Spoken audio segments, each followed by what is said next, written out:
निज आश्रम आनी कनौला फल भोजन दीन भगति निज आश्रम आनी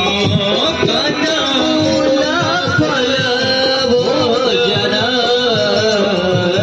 दीन भगति हित जानी विधि प्रभु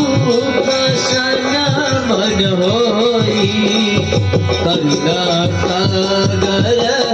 करुणा सागर करुणा सागर कीजिए सोई जय विधि प्रभु